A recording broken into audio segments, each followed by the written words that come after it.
Yes good evening my dear students.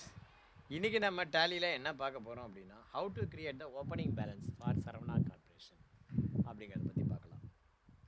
ஓகேங்களா? Saravana corporation ஒரு company financial year 2021-22 start பண்ணணும்னு சொல்லியிருக்கேன்.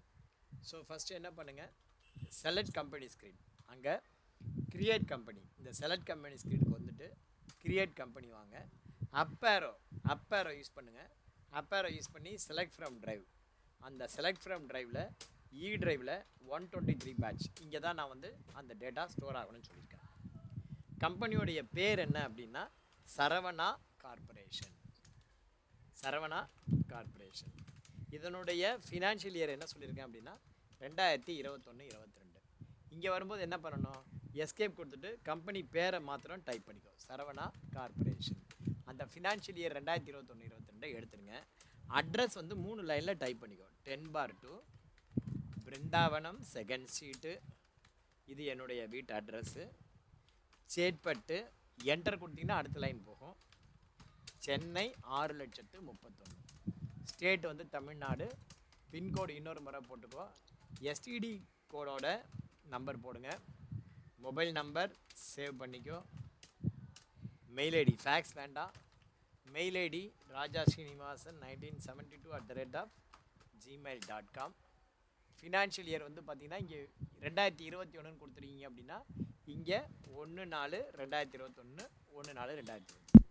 ஸோ மொதல் step company creation. First step company creation.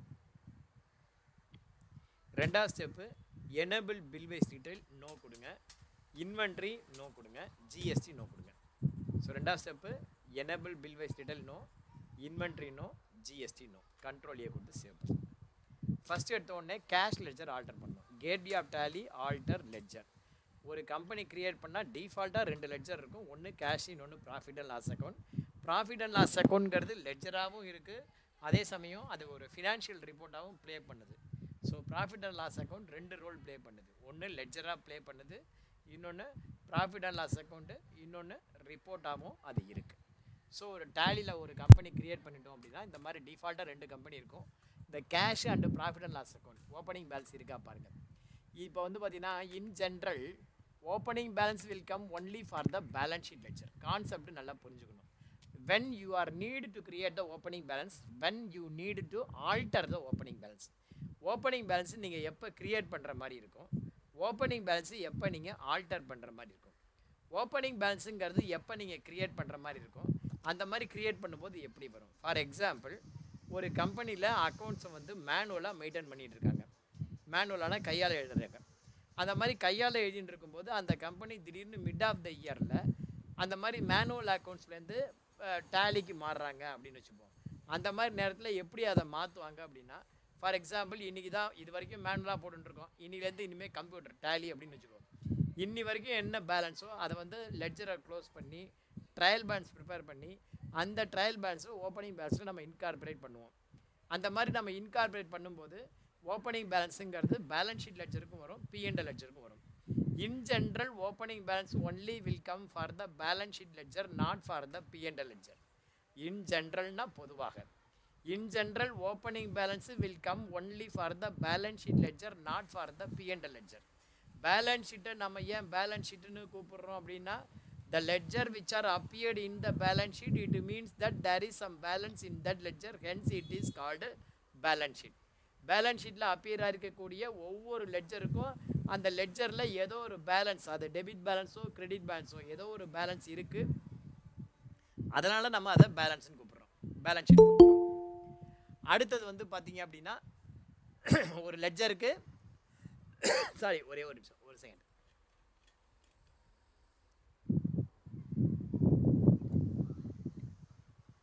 The ledger which are appeared in the balance sheet, it means that there is some balance in that ledger, hence it is called a balance sheet.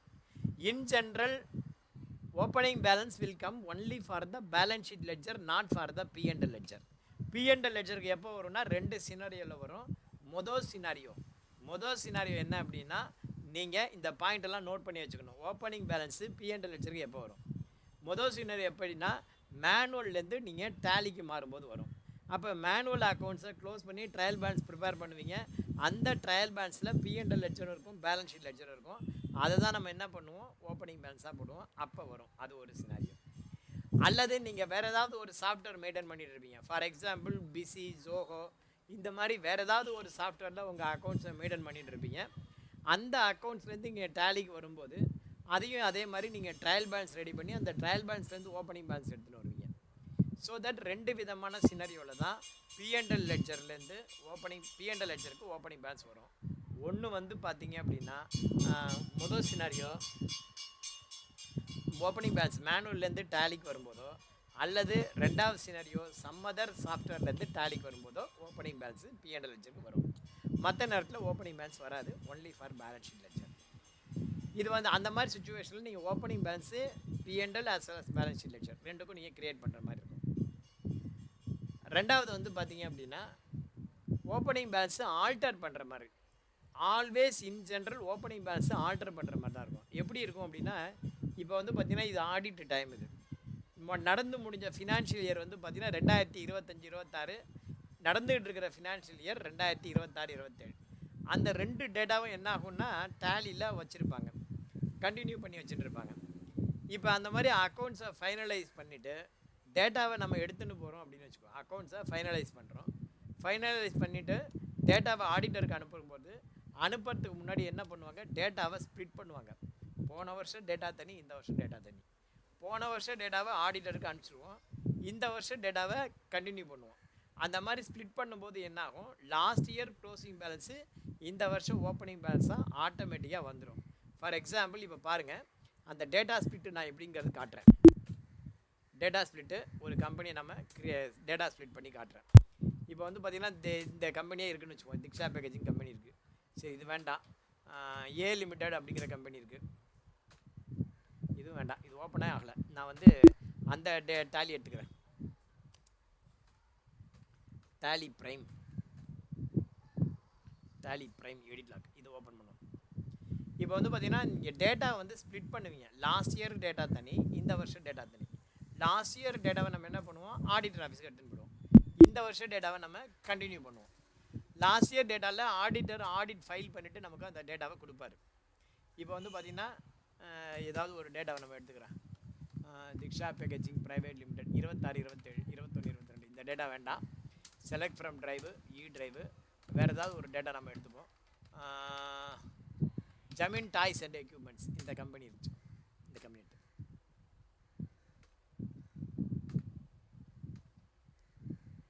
Configure.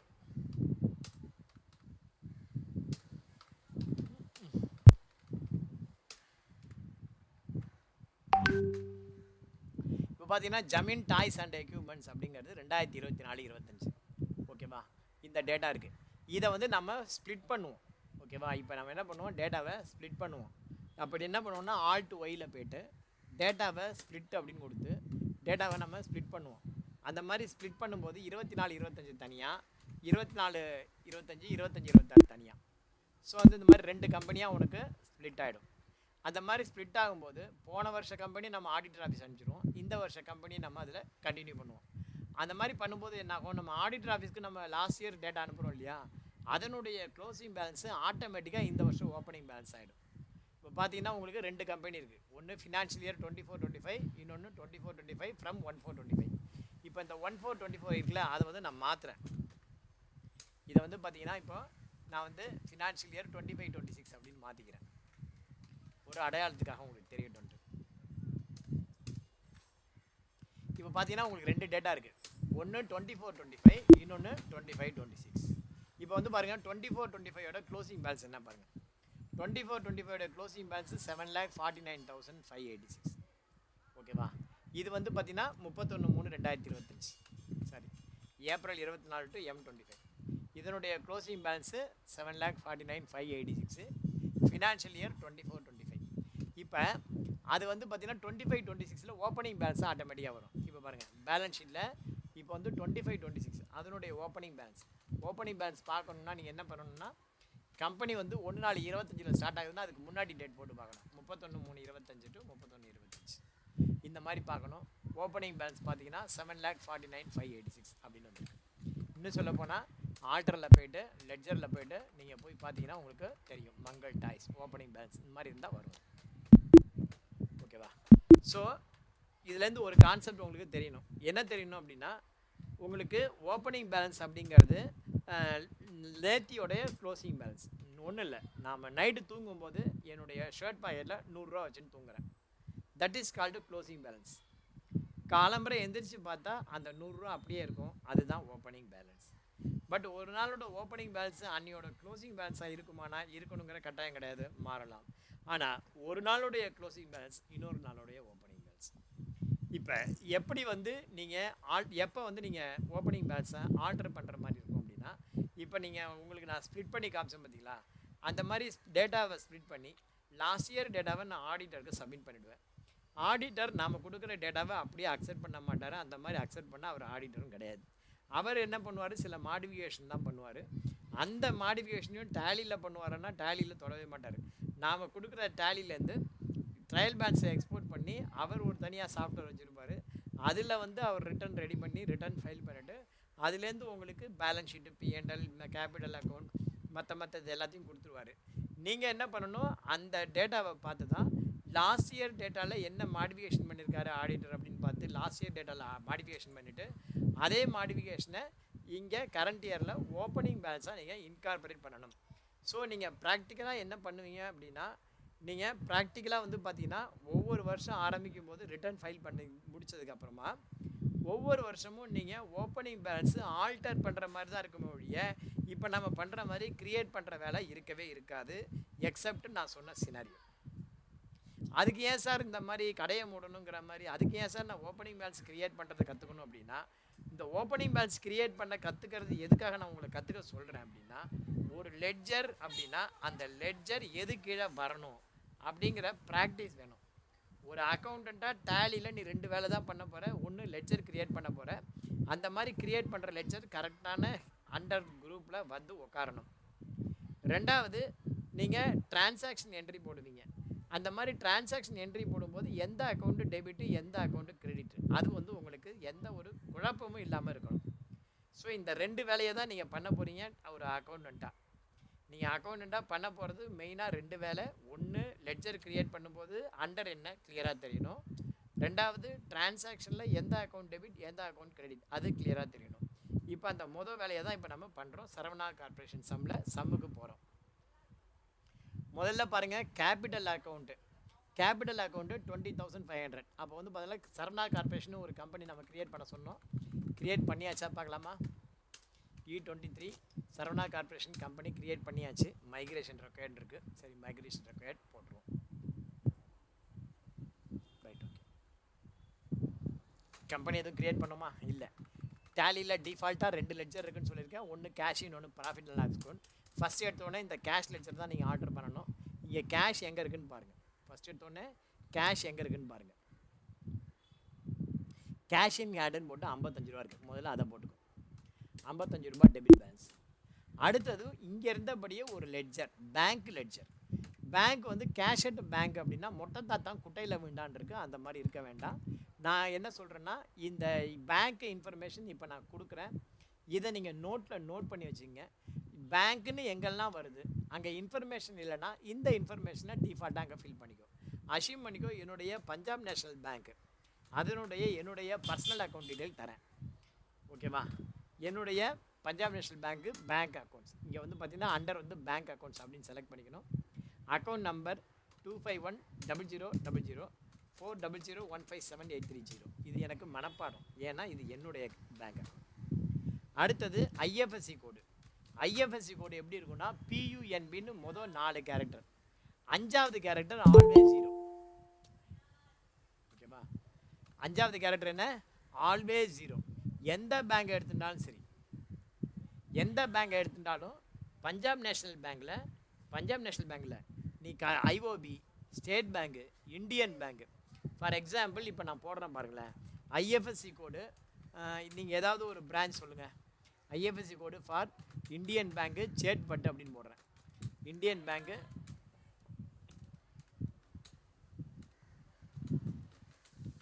Chetpet. இது பார்த்தீங்கன்னா 5வது character always 0. ID IB 0ன்னு இருக்கும் பாருங்களேன். இங்கே பார்த்தீங்கன்னா ID IP 5வது character 0, அதுக்கப்புறம் இருக்கிறது எது வேணால் இருந்துட்டு போட்டோம். 5th character always 0. ஓகேவா? 5th character always 0. அந்த திருடா திருடி படத்தில் வருவான் தெரியுமா, அதில் சொல்லுவானே கட்ட விரலுக்கு அடுத்த விரல் பெருசாக இருக்கும் அப்படிங்கிற மாதிரி. அந்த மாதிரி இந்த 4வது கேரக்டருக்கு அடுத்து வர இந்த 5வது கேரக்டர் எந்த பேங்காக இருந்தாலும் அது வந்து பார்த்தீங்க அப்படின்னா அது வந்து என்ன, 5வது கேரக்டர் ஆல்வேஸ் 0. நீங்கள் பார்த்தீங்கன்னா இப்போ ஓவர்சீஸ் இந்தியன் ஓவர்சீஸ் பேங்க் அதுக்கு போடுற பாருங்கள், IOBA 0ன்னு வரும் பாருங்கள், 5வது கேரக்டர் ஆல்வேஸ் 0. ஸோ இன்றைக்கி நம்ம ஒரு விஷயம் என்ன லேர்ன் பண்ணியிருக்கோம், இந்த மாதிரி எந்த பேங்காக இருந்தாலும் அந்த பேங்க்கோட IFSC கோடில் 5வது லெட்டர் ஆல்வேஸ் 0, 5வது லெட்டர் ஆல்வேஸ் 0, அது ஞாபகம் வச்சுக்கோ. ஸோ இந்த மாதிரி இப்போ இந்த இடத்துல நான் வந்து போடுறேன் PUNB 0254300 அப்படின்னு IFSC கோடு.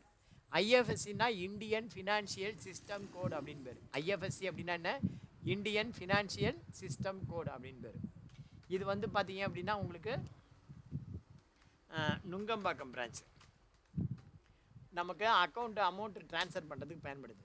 அடுத்தது வந்து பார்த்திங்கன்னா செட்டு ஆல்டர், இதையும் நீங்கள் டிஃபால்ட்டாக ஃபில் பண்ண இப்போ ப்ராக்டிஸ் எடுத்துக்கோ. Set alter bank configuration yes கொடுங்க.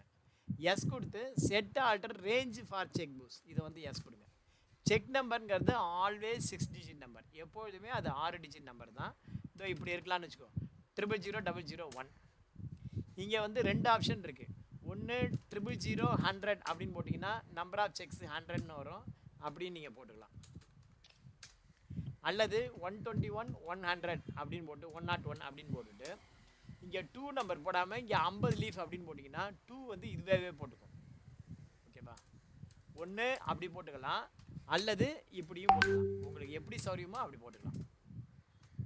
ஒன்று 2 நம்பர் போட்டுக்கிட்டிங்கன்னா டோட்டல் நம்பர் வரும், 2 நம்பர் போட்டால் டோட்டல் நம்பர் தானாக வரும். இல்லை ஃப்ரம்மை போட்டுட்டு நம்பர் ஆஃப் செக்ஸ் போட்டிங்கன்னா 2 நம்பர் தானாக வரும். ஓகேவா? ஸோ டேலி வந்து கொஞ்சம் ஸ்மார்ட்டாக ஒர்க் பண்ணும், நீங்கள் தான் நாம தான் ஸ்மார்ட்டாக அதுக்கேற்ற மாதிரி பயன்படுத்தணும். ஸோ இந்த மாதிரி 2 வகையிலும் நீங்கள் போட்டுக்கலாம். செக் பிரிண்டிங் நமக்கு வராது, ஏன்னா இது எஜுகேஷன் வெர்ஷன். ரெகன்சிலேஷன் அதெல்லாம் அப்படியே இருக்கட்டும், ஆஸ் ஆன் டேட் அப்படியே என்ட்ரு கொடுத்துட்டு இங்கே பேங்க்குன்னு கேஷ் அட் பேங்க் எவ்வளோ இருக்குன்னு பாருங்கள், அதை என்ட்ரி பண்ணுங்கள். கேஷ் அட் பேங்க் எவ்வளோ இருக்குது, 1000 rupees இருக்குது. Cash at bank 1000 rupees. ஓகேவா? ஸோ இதுக்கப்புறம் பார்த்தீங்கன்னா நேற்றுக்கு நம்ம சிங்கிள் லெட்ஜர் க்ரியேட் பண்ணுறதை பற்றி பார்த்தோம். இன்றைக்கி நம்ம அவசர அடி ரங்காங்கிற மாதிரி மல்டிபிள் லெட்ஜர் ஒரு ஒர்க்கை ஃபாஸ்ட்டாக பண்ணுறது, அதுவும் எப்படின்னு கருத்து தெரிஞ்சுக்கணும். அதுக்கு மல்டிபிள் மோடில் க்ரியேட் பண்ணுவோம். மல்டிபிள் மோடுக்கு எப்படி க்ரியேட் பண்ணணும்னா gateway of Tally chart of accounts. Multiple மோடில் gateway of Tally chart of accounts ledger. Alt H multi மோடுக்கு என்ன பண்ணணும், Alt H மல்டி மாஸ்டர். அங்கே போய்ட்டு மல்டி கிரியேட்டில் அண்டர் ஆல் ஐட்டம் அப்படின்னு போடணும். இப்போ பாருங்கள் கடன் நாம் அப்படியே போட்டுருவோம். ஃபஸ்ட்டு வந்து கேபிட்டல் அக்கௌண்ட்டு 20,500 சரவணா கேபிட்டல். எது கீழே வரணும் அப்படிங்கிறது நீங்களே சொல்லலாம். சரவணா கேபிட்டல் எது கீழே வரணும், கேபிட்டல் அக்கௌண்ட் கீழே வரணும். எனக்கு முன்னாடி நீங்கள் சொன்னீங்கன்னா நான் சந்தோஷப்படுவேன். கிரெடிட்டார் வந்து 2 கிரெடிட்டார் இருக்காங்க, ட்ரேடு கிரெடிட்டார், எக்ஸ்பென்ஸு கிரெடிட்டார். ஓகேவா? எப்படி இருக்காங்க, ட்ரேடு கிரெடிட்டார்ஸ். ட்ரேடு கிரெடிட்டார்ஸ் எது கீழே வரும் அப்படின்னா அண்டர் சன்ட்ரி கிரெடிட்டார் கீழே 15,000. அடுத்தது எக்ஸ்பென்ஸு கிரெடிட்டார். ரெண்டுக்கும் என்ன வித்தியாசம், ட்ரேடு கிரெடிட்டாருங்கிறது மெட்டீரியல் சப்ளை பண்ணுறவன், எக்ஸ்பென்ஸு கிரெடிட்டாருங்கிறது ரெண்ட்டு, இபி அந்த மாதிரி டெலிஃபோன் சார்ஜஸ் அந்த மாதிரி சப்ளை பண்ணுறது. அவங்க expense creditor. Expense creditor 3400 printing stationery இந்த மாதிரி சப்ளை பண்ணுறவன். Rent received 300. Capital account, trade, expense 2 received 300. 2 ரிசீவ்டுங்கிறது எங்கே வரணும் அப்படின்னா இன்டைரக்ட் இன்கம். 2 ரிசீவ்டு வந்து பார்த்தீங்க அப்படின்னா இன்டைரக்ட் இன்கம் அது கீழே வரணும். அது ஆட்டோமேட்டிக்காக பேலன்ஸ் வந்து ஆட்டோமேட்டிக்காக காட்டும். பர்ச்சேஸ் ரிட்டர்ன், பர்ச்சேஸ் வந்து டெபிட் பேலன்ஸ், பர்ச்சேஸ் ரிட்டர்ன் அப்போ கிரெடிட் பேலன்ஸ். பர்ச்சேஸ் ரிட்டர்ன் எது கீழே வரணும் அப்படின்னா பர்ச்சேஸ் கீழே தான் வரும். இது வந்து பார்த்தீங்கன்னா பர்ச்சேஸ் வந்து ரிட்டர்ன் வந்து கிரெடிட் பேலன்ஸ் வரும்.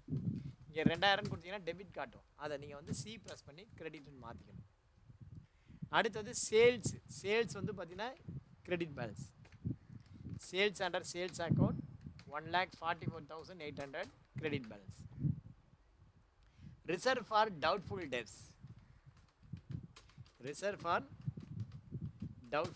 டெப்ஸ். ரிசர்வ்னு இருக்குது, இது வந்து பார்த்தீங்கன்னா அண்டர் வந்து ப்ரொவிஷன் கீழே வரணும். ரிசர்வ்ங்கிறதுனால நீங்கள் ரிசர்வில் போடக்கூடாது, இல்லை அண்டர் சன்ட்ரி டெட்டாவில் போடலாம், எப்படி வேணால் பண்ணலாம். அட்வர்டைஸ்மெண்ட்டு 4000.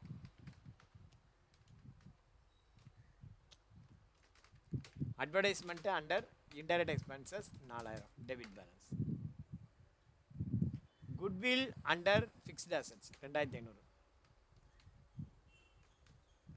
குட்வில் வந்து பார்த்தீங்கன்னா அண்டர் ஃபிக்ஸட் அசட். நீங்கள் வந்து கேட்கலாம், சார் குட்வில் எப்படி சார் ஃபிக்ஸட் அசட் ஆகும்? ஃபிக்டீஷியஸ் அசட். அப்போ ஃபிக்டீஷியஸ் அசட்னா என்ன பண்ணலாம், நீங்கள் ஒரு அசட்டை க்ரியேட் பண்ணலாம் சார். சரி, ஒரு குரூப்பை நீங்கள் க்ரியேட் பண்ணிக்கலாம். அந்த மாதிரி க்ரியேட் பண்ண முடியுமா சார்? டேலியில் டிஃபால்ட் குரூப் இருக்குது, டிஃபால்ட் குரூப் இல்லாமல் வேறு குரூப் நான் க்ரியேட் பண்ண முடியுமா? தாராளமாக முடியும். எப்படி சார் க்ரியேட் பண்ணுறது? இங்கே இவ்வளோ என்ட்ரி பண்ணிட்டோமே, அதுக்கு தான் இங்கே ஒரு ஆப்ஷன் இருக்குது, Alt G go to. Alt G go to. இந்த Alt G go toக்கு பின்னாடி ஒரு கதை இருக்குது. Alt G go toக்கு பின்னாடி ஒரு கதை இருக்குது. இந்த Alt G உடைய ஃபங்க்ஷனை தெரிஞ்சுக்கணுன்னா நீங்கள் திருவள்ளுவர் மனைவி வாசுகியை பற்றி தெரிஞ்சுக்கணும். திருவள்ளுவர் மனைவி வாசுகியை பற்றி ஏன் சார் நான் தெரிஞ்சுக்கணும்? திருவள்ளுவரை பற்றி தெரிஞ்சுட்டா போகாதா அப்படின்னா, இல்லை, திருவள்ளுவர் மனைவி வாசுகியை தெரிஞ்சுட்டா தான் இந்த Alt Gயை பற்றி தெரிஞ்சுக்க முடியும். திருவள்ளுவருக்கு ஒரு ஹேபிட் உண்டு. திருவள்ளுவருக்கு என்ன ஒரு ஹேபிட் அப்படின்னா, அவர் சாப்பிட இலையில் உட்காருவார். அந்த மாதிரி உட்காந்து சாப்பிடும்போது சில சமயம் பருக்கை வந்து கீழே இறஞ்சிடும்.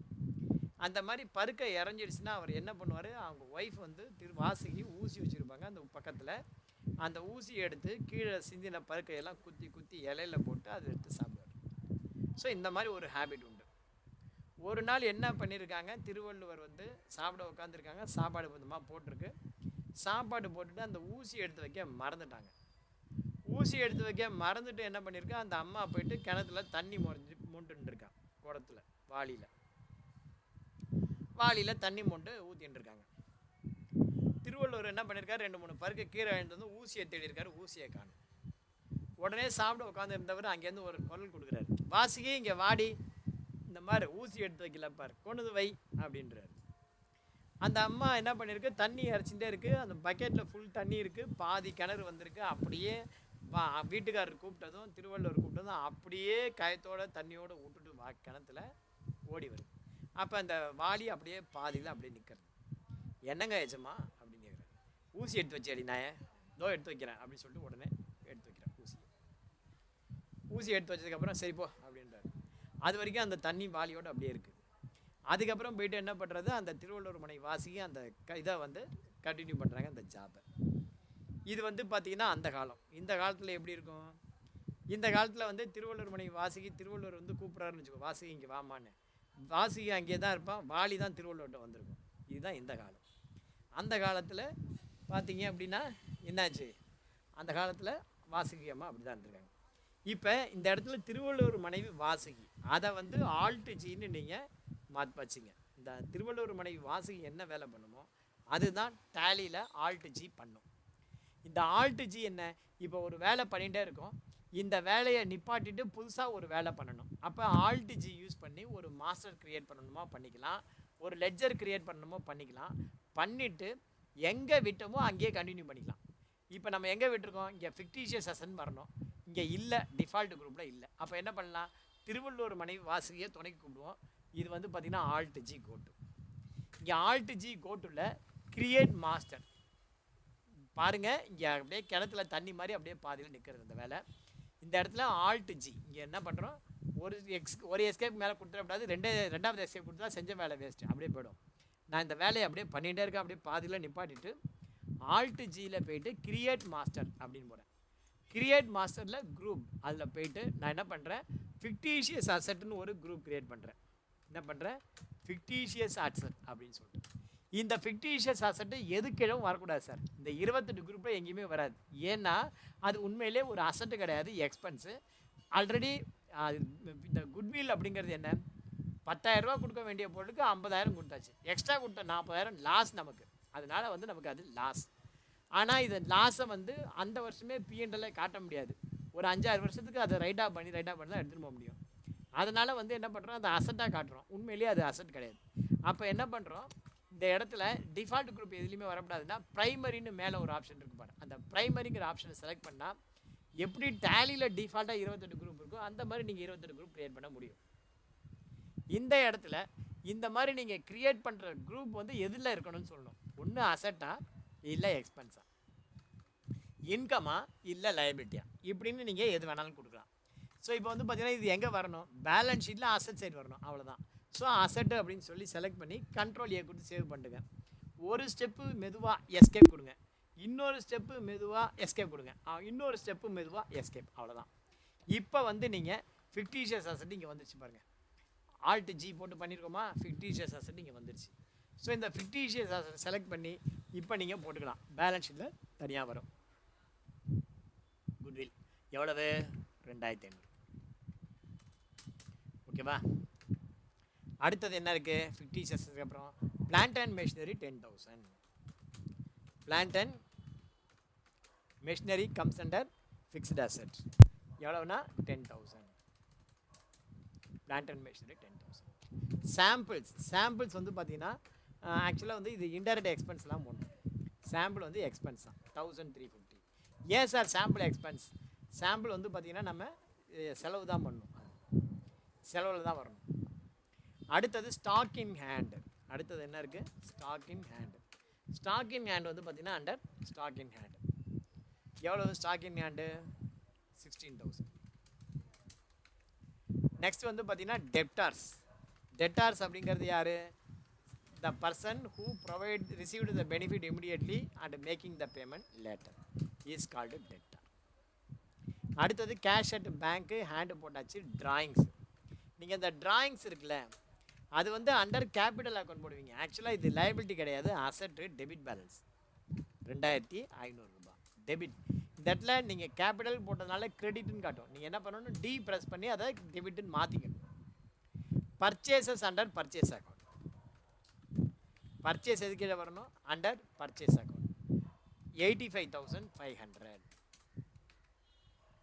கேரேஜ் இன்வெர்ட், இது வந்து நமக்கு எக்ஸ்பென்ஸ். இது வந்து பார்த்தீங்கன்னா நீங்கள் டைரக்ட்லியும் போட்டுக்கலாம், இன்டைரக்ட்லையும் போட்டுக்கலாம்.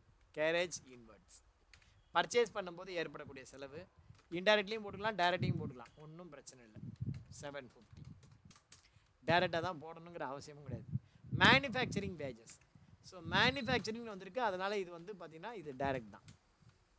மேனுஃபேக்சரிங் வேஜஸ் வந்து பார்த்திங்கன்னா அண்டர் டைரக்ட் எக்ஸ்பென்சஸ். எவ்வளவு, 11,500. பவர் வந்து 4,500 ரூபா. பவர் வந்து அண்டர் இன்டைரக்ட்லையும் போடலாம், டைரக்ட்லையும் போடலாம். ஏன்னா மேனுஃபேக்சரிங்னு சொல்லலை, பவர்னு கொடுத்துருக்கு. இன்டைரக்ட்லையும் போடலாம், டைரக்ட்லையும் போடலாம், ஒன்றும் பிரச்சனை இல்லை. நான் இன்டைரக்டில் போட்டிருக்கேன். ரெண்ட் அண்டு இன்சூரன்ஸ், இது கண்டிப்பாக இன்டைரக்ட் தான்.